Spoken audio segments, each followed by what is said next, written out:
Opening time tayo. Sa 115 versus 214, part 9, chapter 3.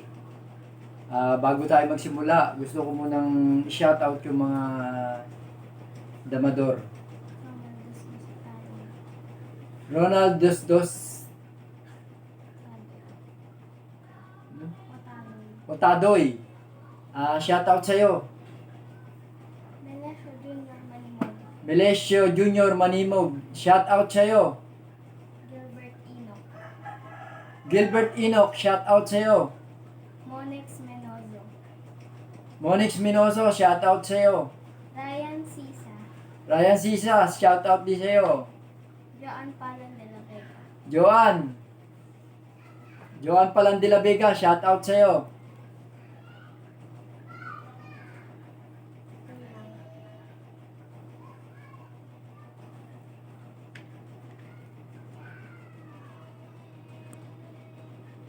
Umpisa na tayo sa 115 versus 214 ng part 9, chapter 3.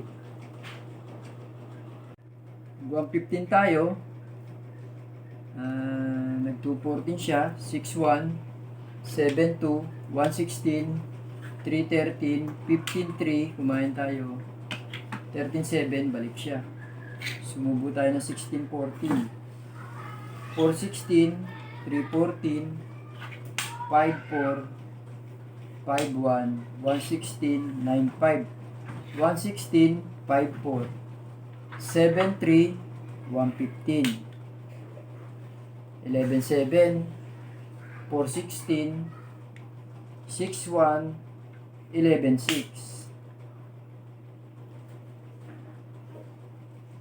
Sinayang tayo ng 3-13, tumakip na naman tayo ng 6-1. Yan. Kung mapapansin nyo, umuulit lang tayo sa tirahan. Kasi, itong tirahan na to, hindi pa tayo natatapos sa mga variation. Kaya, hanggat hindi tayo natatapos, babalikan natin itong mga opening na to. Eto, kahapon, pagkatapos tumira ng 10-6 ng itim, sumayang tayo ng 14-15. Pagsayang natin ng 14-15, nag 7-3 siya. Dito, pagkain natin ng 15-5, kahapon bumalik siya ng 4-10. Kung hindi naman siya bumalik, kung umabante. Ayan. Ito na yung part 9. 9-1. Diyan, ang best move ng puti dyan, mag-8-3 lang. Siya, pwede siyang umatras, pwede siyang mag-12-7. Depende sa gusto niyang tira. Ngayon, unahin natin itong 12-7. 3-14 tayo. Tsaka siya, aatras. Same as lang kasi yan. Kumain tayo ng 14-6, kakain lang siya ng 1-11. Dito, ang best move ng puti rito 14-15. Hindi ito Ito ang best move, 14-15. Titira siya ng 11-6. Pag tira niya ng 11-6, sasayangin lang natin. Ayan. Natural, iilag siya kaysa dadama. Diyan sa part na yan, madidibaldi tayo ng isa, pababayaan lang natin. Pero, tignan natin kung ano magiging resulta ng dibaldi natin. Una tayong nadibaldi rito. Talagang sinadya ng puti na sumiksik doon para umiwas yung itim, mag 6-2. After na mag 6-2 niya, ito lang ititira natin. Best move natin, 10-6. Kakain siya ng 16-6 at saka titira lang tayo ng 2-14. Ngayon, dito, dibaldi tayo nga ng isa, pero tignan nyo naman yung posisyon ng pitcha. Halos naiipit na siya at wala na halos itira. Kung hindi isa na lang, 6-1 na lang. Lahat puro pakain na eh, maliban dito sa 6-1. So kung magpapakain siya na maaga, pwede naman. Pero ang tanong, eh, madidibalde ba, babalik yung dibalde at ipit pa rin siya. So ilagay natin sa tamang tira, 6-1 ang itinira niya. 6-1, best move naman ng puti, 6-2. Yan.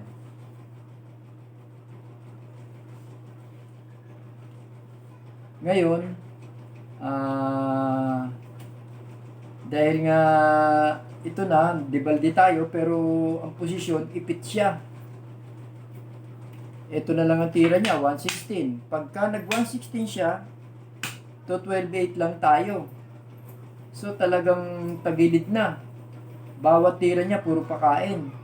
So mga tuwid, masama itong 116 talaga. Talo yan. Subukan natin sa ibang part. Sa ibang tira.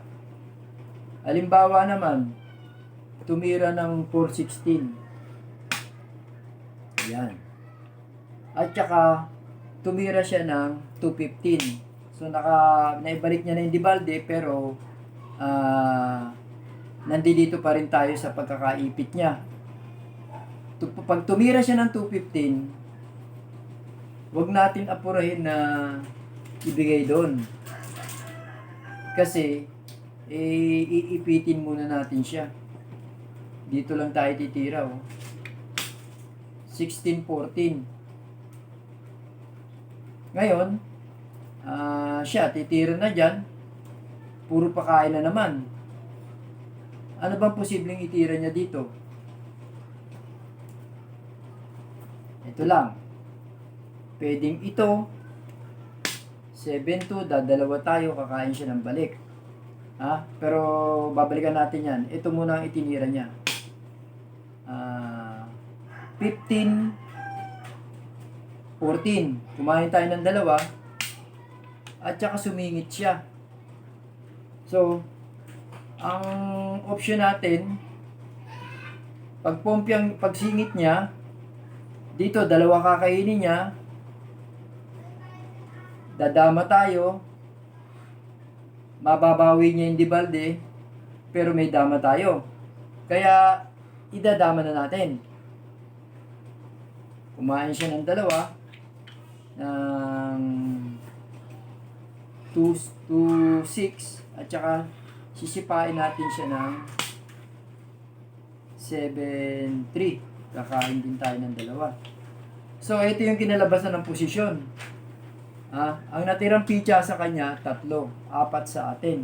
Sa makatuwid, hindi na makatawid dyan, talo na siya. Balikan natin yung isa pang tira. Ito na yung isang sinabi natin na babalikan.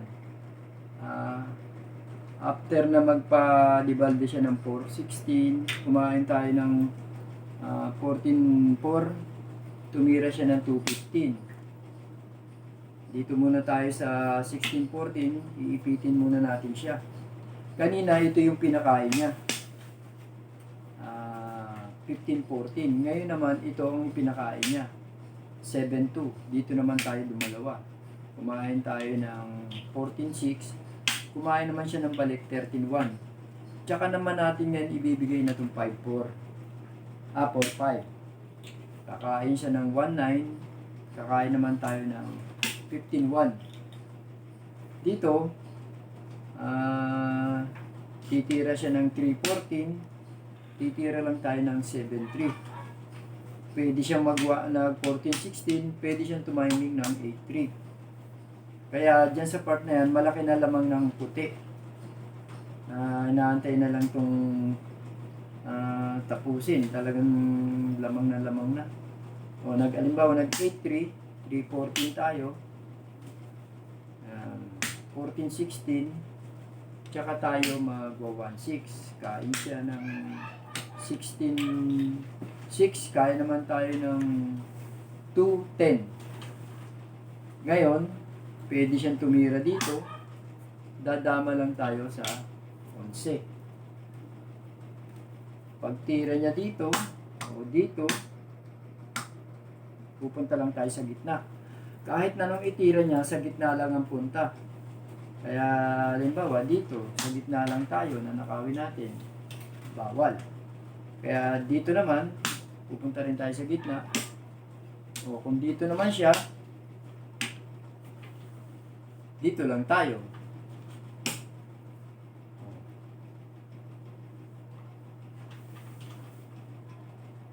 O, alin sa dalawa, tatakpan niya yan.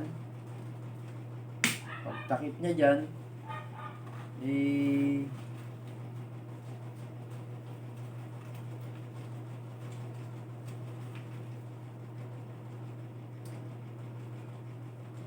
punta lang tayo rito. Balik tayo sa 11. Tumira siya dito. Tumira siya dito. Nakawin natin dito.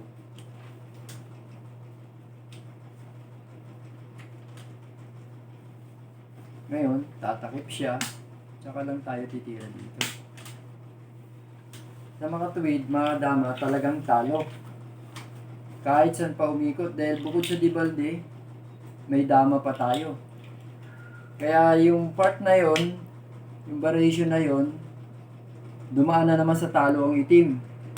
Kaya sabi ko nga, yung pinakatabla niya lang, yung part 7, bukod tangi lang talaga, yun ang tablaan niya. Marami na tayong variation na pinakita, puro talo na yung dinaanan.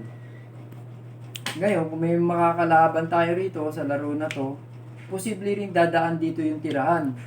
At kung alam niya yung perfect na tabla, tabla lang naman. Kaya sana mga kadama, huwag niyong kalimutan subaybayan tong variation na to dahil mas maraming makakatulong sa atin na to na mas marami kung halimbawa ginagamit natin itong opening na 115 versus all na to kung tutuusin. Kaya huwag niyong kalimutan sumubaybay dito sa programa natin at tuloy-tuloy lang tayo sa variation na to. Kaya mga kadama, sa susunod, see you soon!